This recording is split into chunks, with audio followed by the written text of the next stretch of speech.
Selamat datang di mata kuliah statistik. Jadi ini adalah seri pertama, video pertama dari seri video-video yang saya buat untuk mata kuliah statistik. Dan mata kuliah statistik ini saya tujukan untuk sarjana. Jadi khususnya lagi untuk sarjana teknik. Nah, ketika kita belajar tentang statistik, maka yang pertama-tama kita perlu pikirkan adalah apa itu statistik. Tentunya ketika saya katakan statistik, yang teringat dalam benak Anda adalah tentunya rata-rata, mean, apalagi ya, probabilitas mungkin.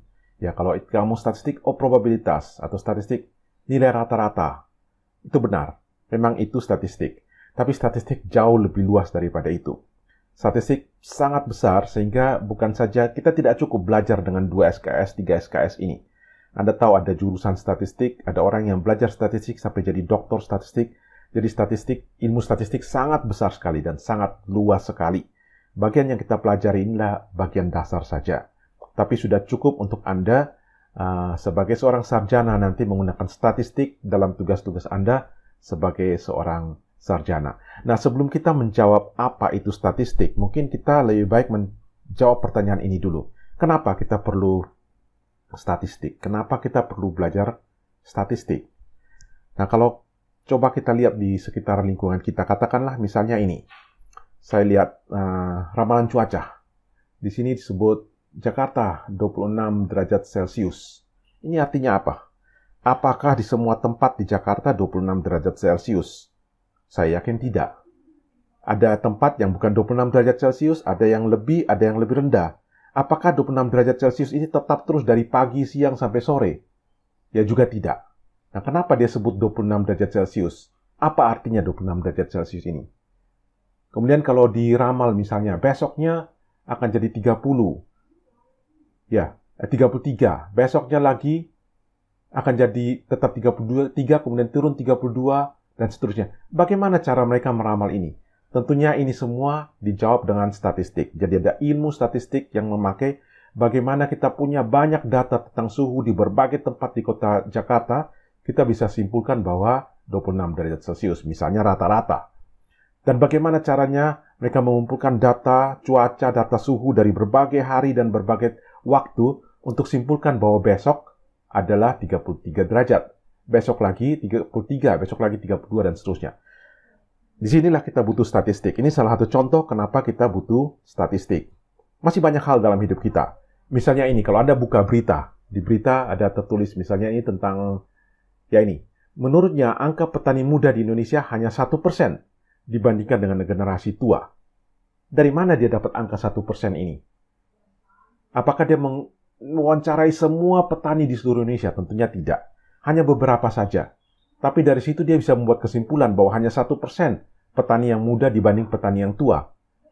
Ilmu apa yang dia pakai? Tentunya ini adalah ilmu statistik juga yang harus dia pakai. Contoh yang berikutnya seperti ini. Kita dapat berita, katakanlah ini sekarang lagi masalah dengan COVID, kita dapat berita bahwa new data reveals workplaces with most COVID-19 infection is active cases drop. Jadi dikatakan sini bahwa tempat kerja, jadi aged care, tempat healthcare provider, rumah sakit, puskesmas dan sebagainya, sekolah, ini jadi tempat yang paling utama terjadinya perjangkitan COVID ini. Jadi penyakitan COVID terjadi di tempat-tempat ini. Dari mana kesimpulan ini bisa dibuat? Apakah kesimpulan ini bisa dipercaya? Tentunya ini adalah peran dari statistik. Kalau tanpa statistik, kita tidak bisa membuat kesimpulan seperti ini. Jadi, kenapa kita perlu statistik? Karena kita punya banyak data, dan kita perlu membuat kesimpulan tentang data-data itu, salah satunya seperti ini, maka kita perlu statistik. Contoh lain misalnya, ini ada berita. Teh hijau bermanfaat untuk kecantikan wajah. Bisa mempercantik kulit. Apakah Anda percaya berita ini? Dari mana Anda bisa percaya? Tentunya Anda harus berdasarkan statistik, baru Anda bisa percaya bahwa memang teh hijau bisa mempercantik wajah. Karena mungkin ada satu orang yang minum teh hijau jadi cantik. Tapi apakah itu berarti setiap orang yang minum teh hijau akan cantik? Kalau tidak setiap orang, kenapa ada kesimpulan seperti ini? Maka disinilah peran daripada statistik. Kenapa kita perlu statistik?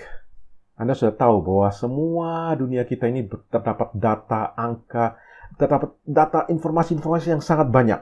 Dan kita sebagai manusia ingin untuk dapat mengerti apa artinya informasi itu, apa manfaatnya bagi kita.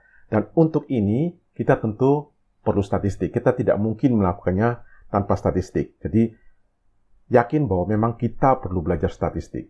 Tapi mungkin Anda bertanya, saya sudah 20 sekian tahun, 30 tahun, saya tidak belajar statistik. I'm fine, saya bisa hidup seperti biasa. Tidak perlu takut, kenapa saya harus belajar statistik? Buktinya saya tidak belajar statistik pun tidak apa-apa. Betul, Anda belum belajar statistik atau Anda tidak belajar statistik dan Anda bisa hidup. Tapi sesungguhnya di dalam otak kita sudah ada statistik, intuitif statistik. Jadi kalau kita lihat satu data, kita, oh ya kira-kira ini rata-ratanya berapa, itu secara intuitif kita sudah punya.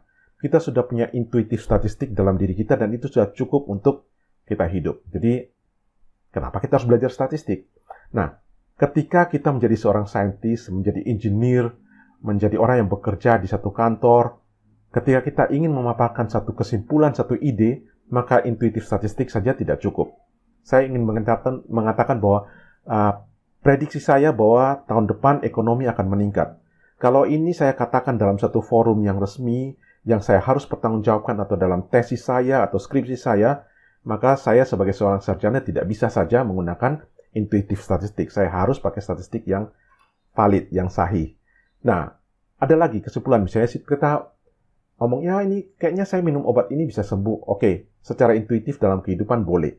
Tapi kalau saya sebagai seorang peneliti atau seorang dokter, ketika saya keluarkan kalimat itu, maka saya harus mendasarkan itu atas statistik.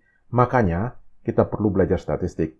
Bagi Anda yang akan jadi sarjana, bagi Anda yang akan jadi peneliti, bagi Anda yang akan bekerja di lingkungan yang perlu dipertanggungjawabkan secara ilmiah, maka Anda harus belajar statistik, dan pada mata kuliah ini saya akan memberikan dasar-dasar dari statistik, sehingga kita bisa menggunakan ilmu yang dasar dari statistik untuk kita aplikasikan dalam tugas-tugas kita, khususnya sebagai seorang sarjana.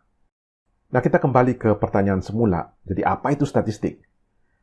Di tengah kehidupan kita ini sangat banyak data, maka ada beberapa definisi statistik Anda bisa baca, tapi kira-kira isinya sama. Jadi statistik adalah subjek atau science yang mempelajari atau membentuk atau mendevelop metodologi atau methods untuk menghimpun data, collecting data, menganalisis data, menginterpretasi data, dan juga mempresentasikan data. Jadi kita punya data, bagaimana caranya kita kumpul data? Setelah data terkumpul, bagaimana kita menganalisis data itu? Analisis dan hasilnya seperti apa? Setelah selesai analisis, apa yang kita bisa interpretasikan dari data itu? Konklusi apa yang kita bisa ambil dari hasil analisis itu? Terus bagaimana konklusi itu kita tampilkan, kita presentasikan kepada orang? Itulah statistik. Jadi itulah yang kira-kira akan kita belajar selama semester ini dalam seri-seri video yang saya buat. Nah, pertanyaan terakhir dalam video ini adalah, apa yang saya butuhkan untuk belajar statistik? Apakah saya harus expert dalam matematik, dalam kalkulus misalnya, atau dalam aljabar, supaya saya belajar statistik? Betul, matematik sangat dibutuhkan, karena statistik berurusan dengan angka. Maka Anda harus bisa belajar statistik dari angka, dari matematik. Tapi materi sini saya akan cover matematik bagian yang penting bagi Anda untuk belajar statistik. Jadi kita akan cover, tapi kalau Anda punya pengetahuan matematik yang lebih kuat, itu akan sangat membantu. Selain itu, kita berurusan dengan data yang sangat besar dan sangat banyak. Tidak mungkin kita pakai kertas, kalkulator untuk mengerjakan itu. Kita perlu mengerjakan dengan menggunakan software. Sehingga kemampuan Anda untuk menggunakan software, misalnya spreadsheet seperti Excel dan lain sebagainya, dan beberapa software statistik akan sangat membantu, dan itu akan kita cover juga di dalam mata kuliah ini. Jadi ini cukup dulu untuk pengantar statistik. Pada video selanjutnya kita akan mulai masuk ke konsep-konsep dasar yang kita perlu paham tentang statistik.